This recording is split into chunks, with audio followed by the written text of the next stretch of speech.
Good morning and welcome to something kind of special.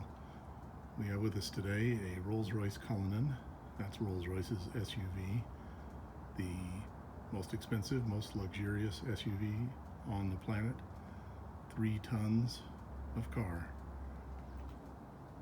Like any Rolls-Royce, it is a substantial vehicle.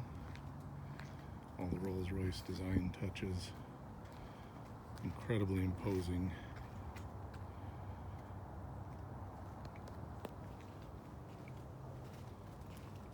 And with these cool coach doors.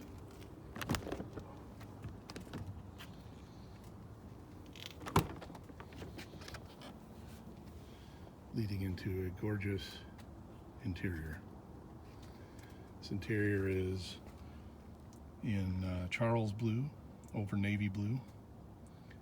Of course, you can have it any way you want it if you're going to order one of these. Let's get in.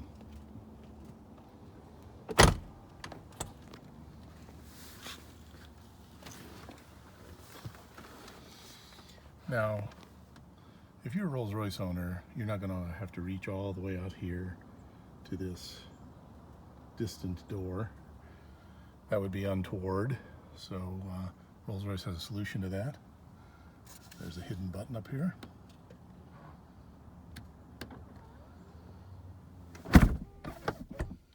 That takes care of that for you. You can also do the passenger's door with this other hidden button. Let's start the car. Get some air going in here.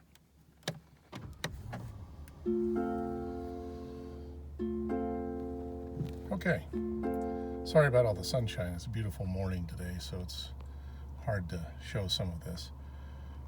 Here's the gauge cluster. I kind of had a laugh for the days I've been driving this car.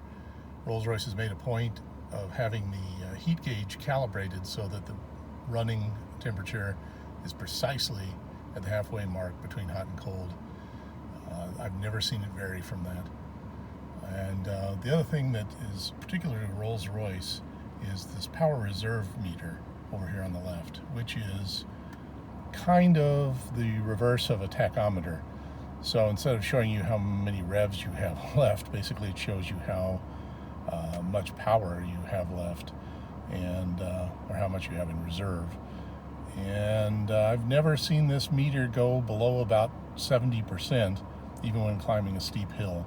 So the big V12 has a lot of power in reserve and on demand. Looking at the rest of the interior, the infotainment is pretty standard issue BMW.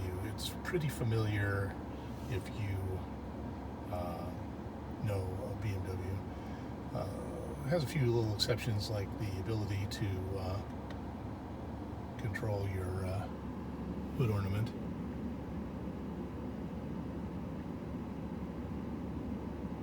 That's kind of cool. Otherwise, the interior is just, stunning. It has all of this beautiful bright work. One thing that is a fun little detail, is sort of a throwback detail, is this kind of control for the vents. So you push the plunger in to turn the vent off, the airflow off, you pull it out to get the air flowing, and the feel of that is just very smooth, very heavy, nicely machined. You feel like this is a substantial vehicle, which of course it is. The stereo system is unbelievable. It's absolutely great, and I've been enjoying that this week.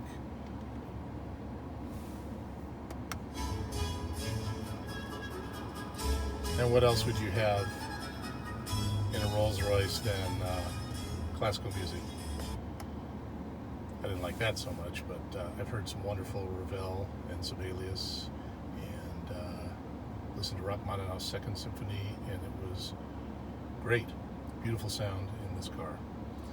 The woodwork is fantastic. Beautiful open pore woodwork. All of this bright work.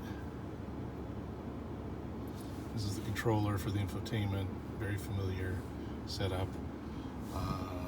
We have an off-road button. If you enact that, One of the things it does is raises the car by 40 millimeters.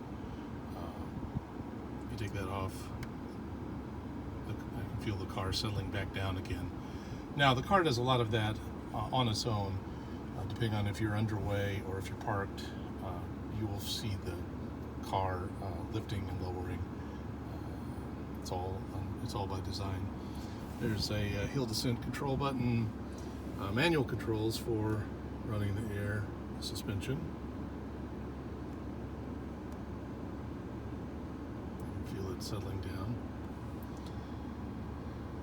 Parking sensors on and off, camera on and off. Okay. Anyway, it's a beautiful environment to be in.